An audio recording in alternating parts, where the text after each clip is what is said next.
Hey guys, this is Mel, and I am back to talk about Legends of Tomorrow. More specifically, the San Diego Comic-Con spoilers that were revealed during the panel on Saturday, July 21st, 2018. These are spoilers pertaining to the upcoming Season 4. Now, I'm recording on August 14th. Yeah, it's been a while, and I'm just able to get down and sit and just talk about this now. So, with that in mind, huge spoiler alert. If you haven't seen the panel already, or you don't want to know what's going to come in the upcoming season, don't watch this video. Otherwise, brace yourselves for it. Also, this video is only going to talk about spoilers revealed during the actual panel itself. I got the video footage from YouTube user Daniel Alvarez, I believe. The name is up on screen as well. So I could pick apart the panel and pick which spoilers were actually relevant. With that said, also another few news updates before jumping right into the panel. Just to make a note of the air date for Legends of Tomorrow, it's going to be airing at 9 p.m. on Mondays instead of its original 8 p.m. slot. It switched with Arrow. Don't know why in particular, but it happened.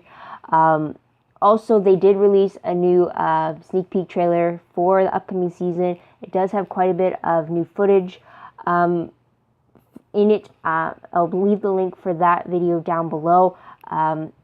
It's been a while since I've seen it though, and since it is a majority of it is new spoilers, a bunch of it I noticed is talked about in the panel, so I'll just jump right into that as well.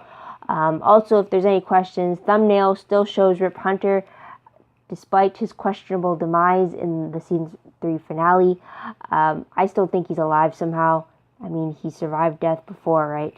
But the only reason Rip is still on my thumbnail is because he hasn't featured in any of the other Arrowverse shows. I strictly associate him with Legends, so that's why he keeps his spot. Otherwise, I'd have Sarah Lance, but she has been on Arrow for quite a bit of time. So, anyways, I'll just right to the panel. I'm going to try to do this in 10 minutes. Again, only Season 4 spoilers. So let's start the clock right now. So those attending the panel were showrunner Phil Kelmer, executive producer Kito Shimizu. I think I got that wrong, but anyways. And then members of the cast included Kitty Lotz, Brendan Routh, Dominic Purcell, Nick Zano, Maisie Richardson Sellers, Kala Ash, Jess McCallan, Matt Ryan, Courtney Ford, and Adam Tiskenham. He joined later on in the panel dressed as Bebo, but their character names are up on screen with it, as you know. So with that said, in particular with Season 4, they did talk about a bunch of new characters. First one they named was Alaska Yu, who's going to be played by Ramona Young. Apparently, she's a new Time Bureau agent.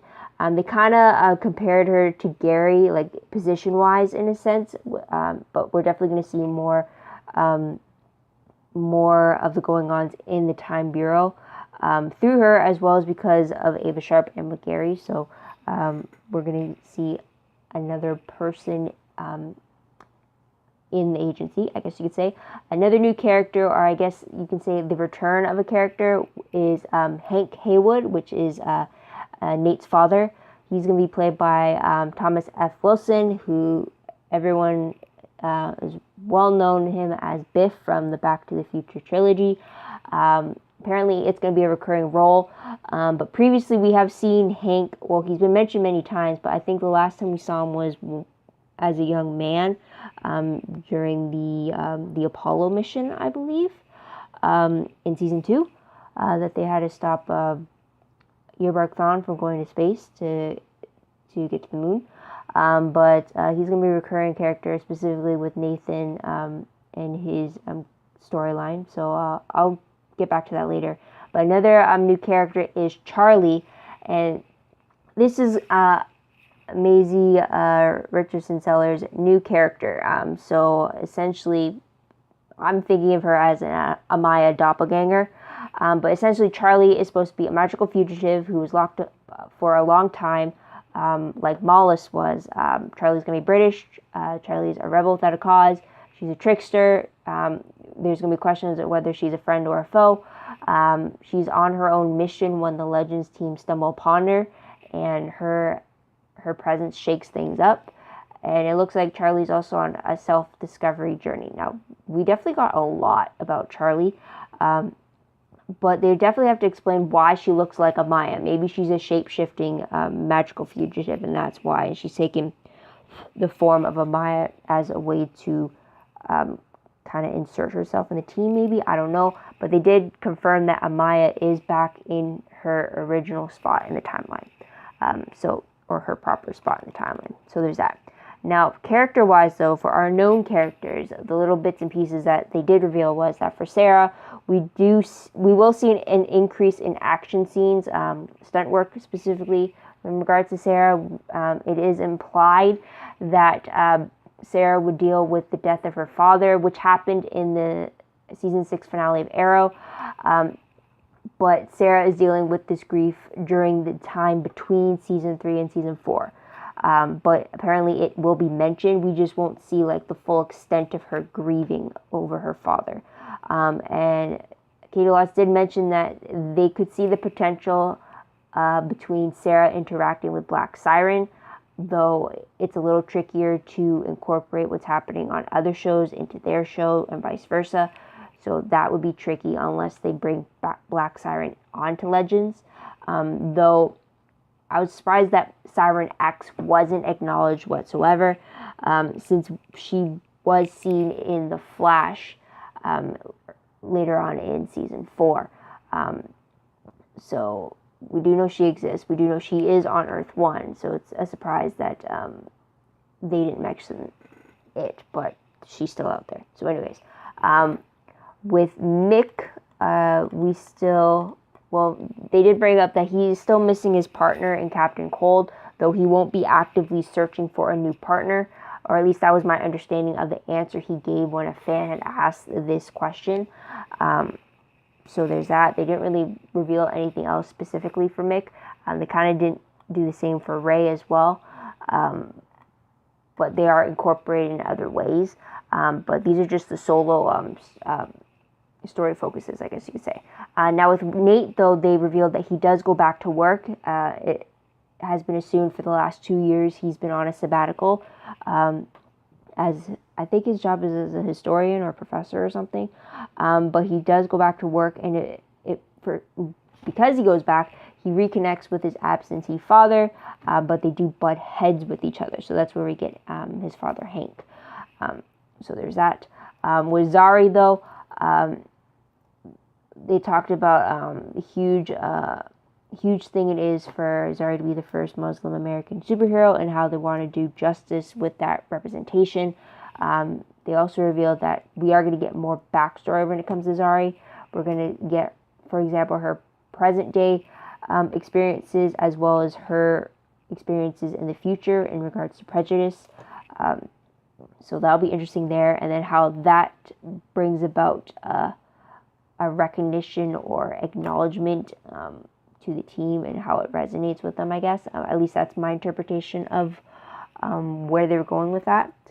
Also with Ava Sharp, who I believe it's a series regular now.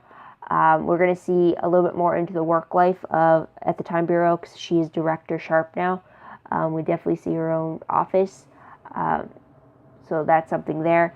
I'm not sure. They didn't mention anything about whether her clone past is going to be brought up again or if that's going to tie in somehow. But we're definitely going to see more of what it is like for her at the Bureau. So there's that. Constantine, who is another new series regular, is interesting because he does bring the supernatural aspect into what they're fighting this season. But what Matt Ryan said was the fact that on his show and his preparation for Constantine was always going to the comics. But the comics never had Constantine interact with any of the characters on Legends. So it'll be interesting to see for him as well as for the audience just how he meshes with these different characters. Also, we get Nora Dark, who is another new series regular. Apparently, because she is now for the first time on her own, we're going to see her go on a self-discovery journey as she tries to figure out who she is without the influence of Mollis, which she's had since she was 13, or without the influence of her father, Damien Dark, who was before the time of Mollis. So she's going to try to figure out just who she is on her own. So there's that. And then there's Agent Gary. Apparently, he's going to continue with his wacky ways of following orders and doing his missions, though I don't know if that was being serious or not, because since Gary tends to mess things up a little or stray from the actual mission objective. So it'll be great to see Gary still included and incorporated a bit more. So that'll be fun there. And then again, Amaya, as I mentioned, she did return to her respective place in the timeline. Don't know if that means that's the last we'll see of her or not. But there's that. Moving on to dynamics or relationships, friendships, whatever. They did talk a bit about Sarah and Ava. And we're going to see a bit more of a domestic adjustment between them and their relationship. We're going to see a bit of softer sides to the two of them. We're going to see them try to be happy in their crazy, hectic lives that they have. So that'll be interesting to see. I do remember seeing a bit of that in the trailer. So there's that. Also, now we move on to Ray and Nora. And they did talk about how there is going to be an exploration of that connection, whether his positive influence is going to affect her negative upbringing, and just how they're going to navigate that or try to navigate that, or how they're going to come together again. Because as you know, he gave her what she needed to escape Time Bureau custody. Whether she returns back to him or whether he stumbles upon her or gets drawn to her later on, who knows? But they definitely have a connection there. So there's that. Also, one fan question brought up the adventures of Gary and Constantine, and they did tease about there's going to be a bunch of adventures between the two of them, especially with the two different personalities between the two men. So that'll be interesting to see, and it's going to be funny, as we saw a little tease of it in the finale of season 3, and there is the timer. So there's that.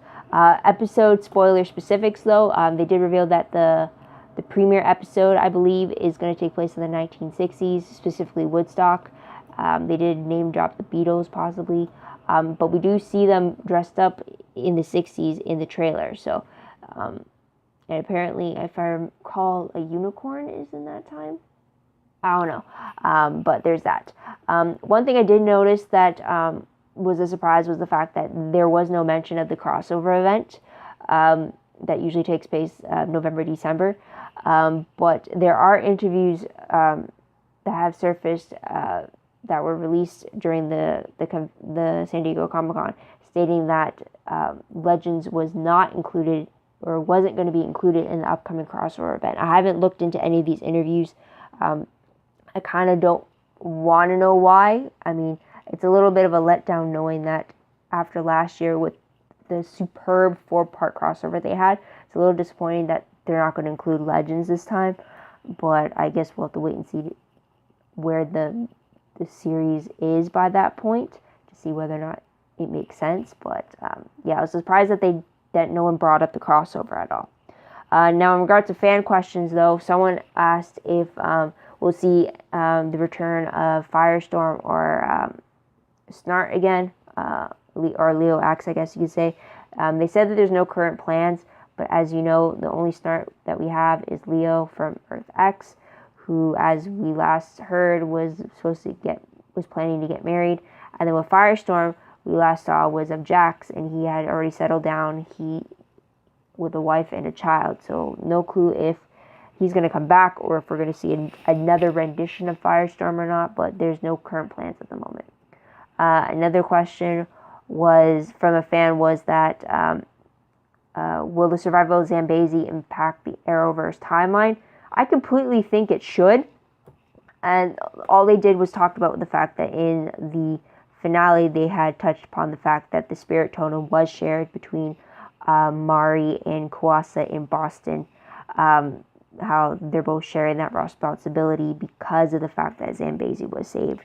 I truly think that it should have a bigger influence. I mean, that saving Zambezi is what broke Mollis out of his cell, so it would have, out of his prison, so it would have to be a huge timeline change, right? So it has to have affected Arrow, the whole Arrowverse. If not the Flash, it has to affect Arrow, because we have met Mari on Arrow.